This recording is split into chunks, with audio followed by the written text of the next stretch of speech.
Is spending billions of dollars on banning guns the best use of our resources to reduce violence in Canada?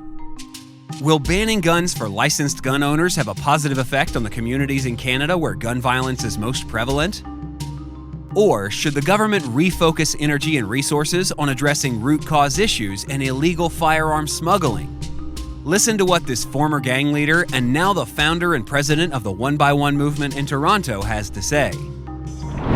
I left home from a very early age. I was homeless at the age of like 13. I was out in the streets looking for sort of a place to belong.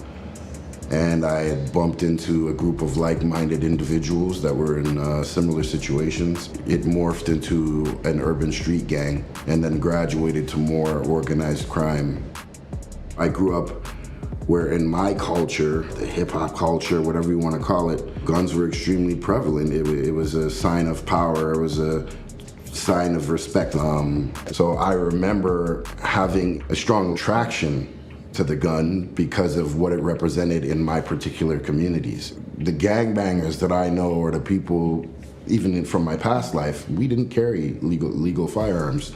They definitely come from south of the border, and in some cases through indigenous reserves. That's been going on for quite a while. The majority of the shootings that we're seeing like on a daily basis here, I'm willing to bet that the majority of those guns are not legally sourced.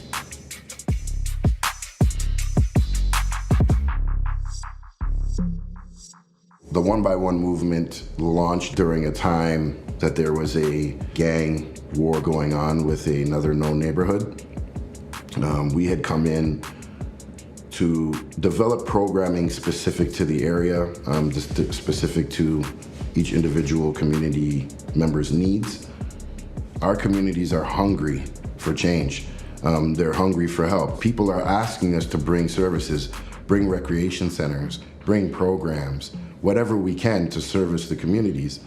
We should be focused on root cause issues, and we should be focused on illegal firearms getting into this country, opposed to dealing with any kind of legal weapons or firearms. That's ridiculous. The notion that banning any legal firearm in Canada, that it's going to lessen the street violence, the extreme acts of violence that we're seeing with guns, is absolutely offensive, and it's absolutely ridiculous. None of the guns that they are trying to ban, or any type of legal ban, was going to affect our communities directly. It also takes away much needed funding. I can guarantee you we would have used that money in a much more productive way that would have lessened the gun violence that we're seeing in our city right now.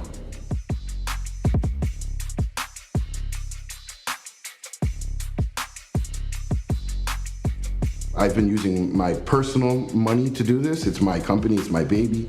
We've had a lot of generous people help us out. It's not always financial, sometimes it's in kind, people volunteering their time. But we're not even at a tenth of the capacity that we should be. We need the government's help, we need all three levels of government, we need the private sector, we need everyone we can to help us, because we're struggling.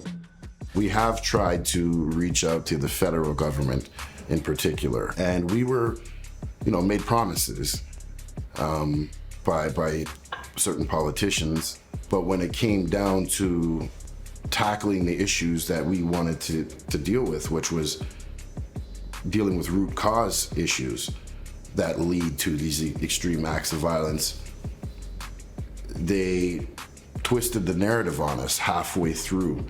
And really started focusing on gun bans. For us, it's in the name, the One by One movement.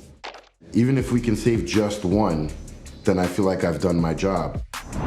For more information on this and more, go to gundebate.ca.